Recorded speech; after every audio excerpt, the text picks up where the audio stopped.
धरती के 10,000 मीटर नीचे आखिर क्या है? इसी सवाल का जवाब ढूंढने के लिए सोवियत संघ ने कूला प्रायद्वीप पर एक वैज्ञानिक ड्रिलिंग प्रोजेक्ट शुरू किया। लेकिन जब ड्रिल मशीन ने 12,000 मीटर की गहराई को छुआ, तभी उस गड्ढे से अचानक इंसानों की चीखें और दर्द भरी आवाजें सुनाई देने लगीं। सरकार ने तुरंत आदेश जारी कर दिया कि इस 30 साल पुराने प्रोजेक्ट को यहीं बंद कर दिया जाए। फिर क्या था? हर तरफ अजीब और डरावने कयासों की बाढ़ आ गई। इस फिल्म का पहला हिस्सा एक सच्ची घटना पर आधारित है, लेकिन बाद का हिस्सा इतना रहस्यमय है कि आज तक उसकी सच्चाई को कोई साबित नहीं कर पाया। तो चलिए बिना देरी के शुरू करते हैं असली कहानी। सोवियत संघ की एक्सपर्ट सोफी को अचानक एक कॉल आता है। कूला ड्रिलिंग प्रोजेक्ट में कुछ अजीब हो रहा है। कहते हैं कि गहराई से कुछ अजीबोगरीब आवाजें आ रही हैं और 20 से ज्यादा कर्मचारी लापता हो चुके हैं। काम तुरंत रोक दिया गया है और अब सोफी से उम्मीद की जा रही है कि वो इस रहस्य से पर्दा उठाए। सोफी बिना समय गंवाए सीधे कूला प्रायद्वीप के लिए रवाना हो जाती है। लेकिन जैसे ही उसकी फ्लाइट लैंड करती है, वो माहौल में कुछ गड़बड़ महसूस करती है। हर तरफ हथियारों से लैस सैनिक तैनात हैं। एक थका हारा वैज्ञानिक लड़खड़ाते हुए उसकी ओर बढ़ता है। तभी हेलीकॉप्टर में तैनात सैनिकों को कुछ अजीब लगता है और वो अलर्ट हो जाते हैं और अगले ही पल वही वैज्ञानिक अपने शरीर में बंधी ग्रेनेड को ब्लास्ट कर देता है। सोफी भी धमाके की लहरों की चपेट में आ जाती है, लेकिन किस्मत से वो और बाकी लोग सिर्फ कांच के टुकड़ों से जख्मी होते हैं। पता चलता है कि वो वैज्ञानिक खदान में ही काम करता था। सोफी फौरन उसके शरीर से एक सैंपल लेती है, लेकिन असली चौंकाने वाली बात तब सामने आती है जब उसका सामान्य सा मांस का टुकड़ा टेस्ट ट्यूब में डालते ही अचानक सफेद पाउडर में बदल जाता है। अब सोफी को यकीन हो जाता है कि ये हादसा किसी साधारण दुर्घटना का नतीजा नहीं है। वो बाकी बचे खदान कर्मचारियों की भी जांच करती है। उनके शरीर में कोई गड़बड़ी नहीं मिलती, लेकिन हर एक के चेहरे पर एक अजीब सी दहशत साफ नजर आती है, मानो उन्होंने वहां किसी भयानक चीज का सामना किया हो। इसी डर और जिज्ञासा के बीच सोफी और बाकी जांच टीम साइट मैनेजर की अगुवाई में गहराई से सच्चाई का पता लगाने निकल पड़ती है। धीरे धीरे सभी लोग खदान की गहराई में जाने वाली लिफ्ट की ओर बढ़ते हैं। इस लिफ्ट को चालू करने के लिए एक चाबी और पासवर्ड दोनों की जरूरत होती है। स्टेशन मैनेजर सभी को चेतावनी देता है कि अगर पासवर्ड 3 बार गलत डाला गया तो लिफ्ट खुद ब खुद नीचे गिर जाएगी। ये एक 12,000 मीटर लंबी यात्रा है, जिसमें वो लोग जिस लिफ्ट में चढ़े हैं उसे लिफ्ट कम और धरती के केंद्र की ओर जाती मौत की गाड़ी ज्यादा कहा जा सकता है। लिफ्ट की रफ्तार हैरान कर देने वाली है। सिर्फ कुछ ही मिनटों में वो धरती के 2,000 मीटर नीचे पहुंच जाते हैं, लेकिन पता नहीं क्यों अचानक लिफ्ट जोर जोर से हिलने लगती है। स्टेशन मैनेजर घबराकर चिल्लाता है, कुछ गड़बड़ है। वो जल्दी से खड़ा होता है और वेंटिलेशन फैन खोल देता है, लेकिन तभी सभी लोग दम घुटने की हालत में पहुंच जाते हैं और खुद मैनेजर पहले से ही ऑक्सीजन मास्क पहन लेता है। न जाने कितना समय बीत गया। सोफी जब होश में आती है तो लिफ्ट जमीन से 5,000 मीटर नीचे के रिहायशी सेक्शन में रुकी होती है। स्टेशन मैनेजर कब का गायब हो चुका होता है और जाते जाते लिफ्ट की एक्सेस कार्ड भी अपने साथ ले गया होता है। उनके साथ मौजूद एक स्टाफ मेंबर जो ऐनक पहने हैं, वो बताता है कि अगर हमें 12,000 मीटर नीचे के वर्किंग जोन में जाना है तो हमें दूसरी लिफ्ट लेनी होगी। अब हालात ये हैं कि चाहे वो लोग आगे की जांच करना चाहें या फिर वापस लौटना चाहें, हर सूरत में उन्हें पहले मैनेजर को ढूंढकर लिफ्ट कार्ड वापस लेना ही होगा, वरना उन्हें सिर्फ सीढ़ियों से ही ऊपर जाना पड़ेगा। सैनिक तुरंत रिहायशी सेक्शन की तलाशी लेते हैं। स्टेशन मैनेजर तो नहीं मिलता, लेकिन उन्हें एक मिस्त्री और एक महिला डॉक्टर मिलते हैं। सोफी को शक होता है कि कहीं ये दोनों संक्रमित तो नहीं, इसलिए वो तुरंत उनके सैंपल लेकर टेस्ट करती है। सौभाग्य से टेस्ट के नतीजे पूरी तरह नॉर्मल आते हैं।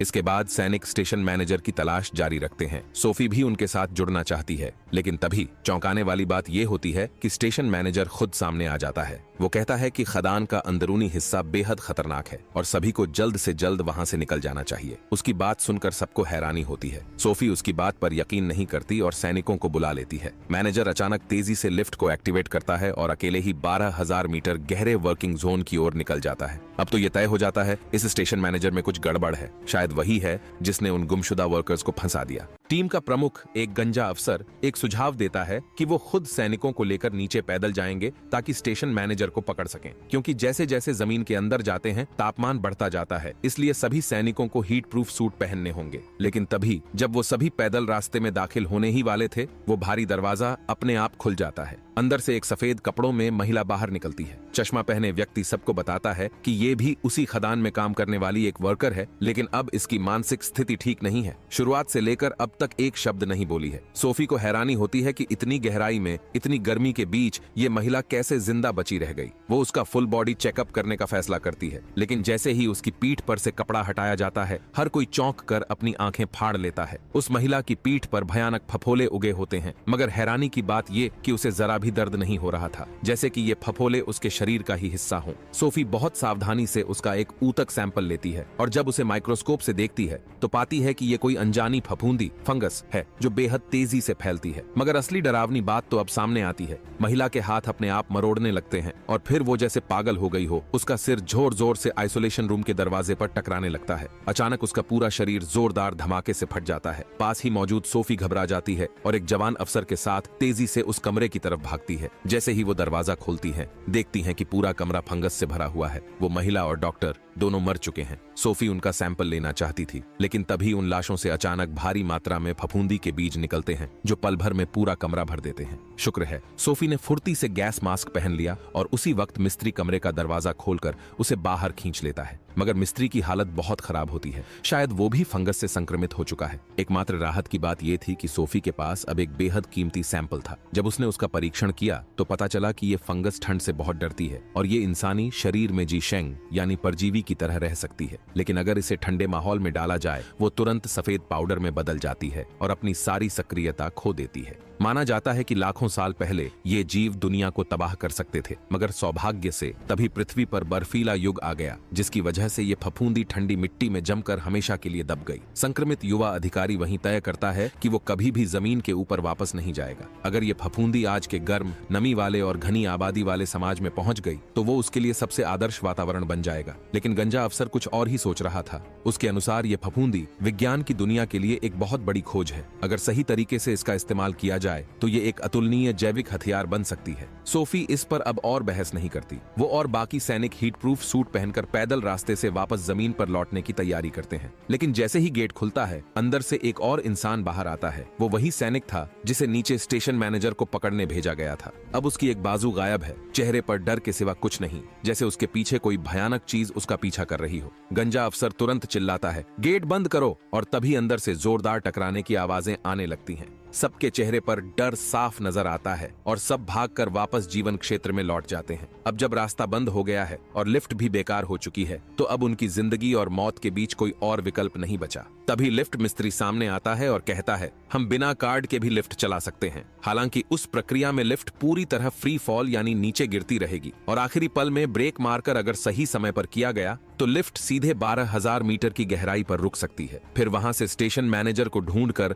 कार्ड वापस लिया जा सकता है और सब वापस जमीन पर आ सकते हैं। अब जब कोई रास्ता नहीं बचा था तो सभी लोग भारी मन से लिफ्ट में दाखिल हो जाते हैं। बाकी बचे सैनिक, कुछ नागरिक और संक्रमित युवा अधिकारी पीछे रुकते हैं ताकि उस भयानक जीव को रोका जा सके। और जो नीचे लिफ्ट में जा रहे हैं वो हैं सोफी, मिस्त्री, गंजा अफसर और चश्मा पहनने वाला वैज्ञानिक। पहले से बनाए गए प्लान के मुताबिक कुछ हल्के झटकों के साथ वे सभी लोग सुरक्षित रूप से सबसे निचले स्तर पर उतर आते हैं। जैसे ही लिफ्ट का दरवाजा खुलता है, सभी लोग एक साथ ठिठक जाते हैं। सामने का दृश्य अविश्वसनीय था। जमीन पर सफेद पाउडर की मोटी परत बिछी हुई थी, संभवतः ठंड के कारण मरे हुए फफूंदों के अवशेष। वहीं पास में वो सभी 20 से ज्यादा कर्मचारी भी थे जो पहले लापता हो गए थे। अब वे सब फफूंदों से ऐसे जुड़े थे जैसे शरीर का हिस्सा हो। एक मेज पर स्टेशन मैनेजर द्वारा छोड़ी गई एक रिकॉर्डिंग थी। उसे सुनने के बाद सबको आखिरकार सारी सच्चाई समझ आती है। मैनेजर ने इन प्राचीन फफूंदों को खत्म करने के लिए पूरे कार्यक्षेत्र का तापमान 0 से नीचे कर दिया था, लेकिन फफूंदों ने भी एक रास्ता ढूंढ निकाला। उन्होंने खुद को इंसानों की मांसपेशियों में मिला लिया।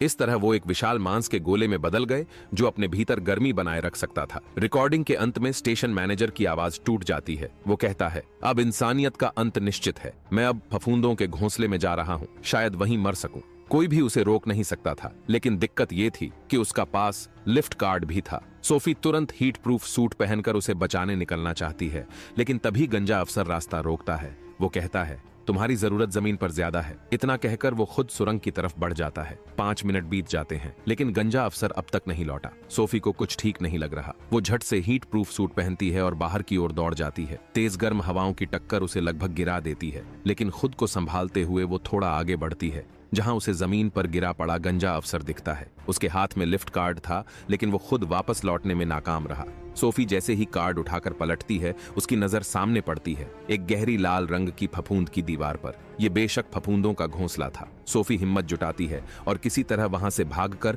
वापस वर्क जोन में पहुंचती है। मिस्त्री तुरंत उसका जख्म चेक करने लगता है। तभी चश्मा पहनने वाला आदमी अचानक बंदूक निकालता है और मिस्त्री की जांघ में गोली मार देता है। उसने सोफी को घूरते हुए कहा, कार्ड दे दो अभी। असल में चश्मा पहनने वाले आदमी की असली मंशा थी वैज्ञानिक दुनिया में नाम कमाना। वो फफूंदों को धरती की सतह तक ले जाकर उनका खुलासा करना चाहता था। सोफी ने उसे कई बार समझाया कि ऐसा करना मानव सभ्यता के विनाश का कारण बन सकता है, मगर चश्माधारी ने कुछ नहीं सुना। उसने बंदूक की नोक पर दोनों को फिर से रहने वाले जोन की तरफ चलने को मजबूर किया। उसे याद था कि वहां एक भयानक जीव भी मौजूद है, इसलिए उसने सोफी को आगे चलने को कहा। लेकिन कहते हैं बुरे काम का बुरा नतीजा होता है। वो राक्षस पीछे से आ गया और वहीं के वहीं चश्माधारी को निगल गया। सोफी ने तेजी से रिएक्ट किया। राक्षस को चकमा देते हुए उसने घायल मिस्त्री को बचाने की कोशिश की और भागते भागते एक ठंडे कमरे तक पहुंची। वहां उसने आधी बोतल वोदका पी, फिर बर्फ जैसा ठंडा पानी अपने ऊपर उड़ेला। अब उसका शरीर अत्यधिक ठंडा हो चुका था। वो धीरे धीरे राक्षस के पास गई और चश्मा पहनने वाले की जेब से लिफ्ट कार्ड निकाल लिया। सोफी अब देर नहीं करना चाहती थी। उसने घायल मिस्त्री को संभाला और दोनों ने मिलकर लिफ्ट की ओर दौड़ लगाई। रास्ते में उसका शरीर धीरे धीरे गर्म होता गया, जिससे फफूंद को पता चल गया और असली भयानक चेहरा सामने आ गया। दोनों ने जान की बाजी लगाकर लिफ्ट के अंदर छलांग मारी और ठीक वक्त पर दरवाजा बंद कर दिया। मगर कहानी अभी खत्म नहीं हुई थी। लिफ्ट ऊपर जा रही थी, तभी किसी ने उसका नाम पुकारा। वो आवाज थी उस युवा अफसर की जो पहले फफूंद से संक्रमित हो चुका था। अब उसके पूरे शरीर पर बेलें लिपटी हुई थीं। वो पूरी तरह फफूंद से एक हो गया था। हवा में एक तेज सड़ांध भरी गंध फैल गई थी। सोफी अब ये भी नहीं जानती थी कि क्या वो खुद संक्रमित हो चुकी है या नहीं, लेकिन एक बात वो पक्के तौर पर जानती थी, लिफ्ट को किसी भी कीमत पर धरती की सतह तक नहीं पहुंचने देना है। उसने जानबूझकर लिफ्ट का पासवर्ड गलत डाला, जिससे कि लिफ्ट की सेल्फ डिस्ट्रक्ट प्रक्रिया चालू हो जाए। मगर मिस्त्री ये कुर्बानी देने को तैयार नहीं था। वो चाहता था कि वो जिंदा बचे, इसलिए दोनों में जोरदार झगड़ा हो गया। सोफी की नाजुक कद काठी उस मजबूत आदमी के आगे टिक नहीं पाई और उसकी जान पर बनाई। तभी वो बेलें हरकत में आईं। एक बेल ने मिस्त्री की गर्दन छेद दी। किसी को उम्मीद नहीं थी कि संक्रमित अफसर के भीतर अभी भी थोड़ा सा इंसान बाकी था। जिंदगी के आखिरी लम्हों में संक्रमित अफसर ने एक बार फिर सोफी की जान बचाई, लेकिन उसी के साथ उसका शरीर पूरी तरह फट पड़ा। हजारों फफूंद बीज त्वचा से बाहर निकलने लगे। सोफी के शरीर पर कपड़े कम थे और वो पहले ही जख्मी थी। इस बार वो संक्रमण से नहीं बच सकी। अब उसका यकीन और पक्का हो गया कि लिफ्ट को हर हाल में धरती तक नहीं पहुंचने देना चाहिए। उसने लिफ्ट का आत्म विनाश प्रोग्राम फिर से एक्टिवेट करने की कोशिश की, मगर कमजोरी के कारण आखिरी पासवर्ड डालते वक्त वो बेहोश होकर जमीन पर गिर पड़ी। जब लिफ्ट ऊपर पहुंची तो 2 मेडिकल स्टाफ अंदर आए। सोफी अब भी बड़बड़ा रही थी। पासवर्ड। उनकी मदद से आखिरकार उसने आखिरी कोड डाल दिया। लिफ्ट सीटी की आवाज के साथ नीचे गिरी और संक्रमित अफसर की लाश हमेशा के लिए गहराई में समा गई। अब केवल एक ही संक्रमित की आशंका थी, सोफी खुद। जैसे ही वो होश में आई, उसने सबसे पहले एक ग्रेनेड उठाया। उसका इरादा था खुद को उड़ाकर इस संक्रमण की अंतिम कड़ी को भी यहीं खत्म कर देना। फिल्म की आखिरी तस्वीर ग्रेनेड की सेफ्टी पिन खींचने की आवाज थी, जो शुरू की आत्मघाती घटना से पूरी तरह मेल खाती थी। अब यह अंदाजा लगाया जा सकता है कि फिल्म की शुरुआत में खुद को उड़ाने वाला शायद एक वैज्ञानिक ही था, जो पहले ही फफूंद से संक्रमित हो चुका था। इस फिल्म में कई किरदार अपने प्राण त्याग कर संक्रमण को रोकने में जुटे रहे। यहाँ तक कि वो स्टेशन मैनेजर भी, जो शुरुआत में विलेन लगता था। पूरी कहानी से एक जबरन भावुकता झलकती है। क्या ये लोग कभी बातचीत करके कोई हल नहीं निकाल सकते थे? बहुत से मसले सीधे संवाद से सुलझ सकते थे, मगर यहाँ या तो कोई कुछ नहीं कहता या जो कहता है वो भी अधूरा। इन लोगों में कुछ ज्यादा ही एक्शन स्पिरिट थी। थोड़ा सा असहमत क्या हुए, सीधे गोलियों और ब्लास्ट पर उतर आते थे। पता नहीं ये स्क्रिप्ट की कमजोरी थी या फिर जंगली सोच रखने वाली कौम की खासियत। खैर, आज की कहानी यहीं तक। अगर आपको ये पसंद आई हो तो नीचे कमेंट करके बताएं और मिलते हैं अगले एपिसोड में। अलविदा।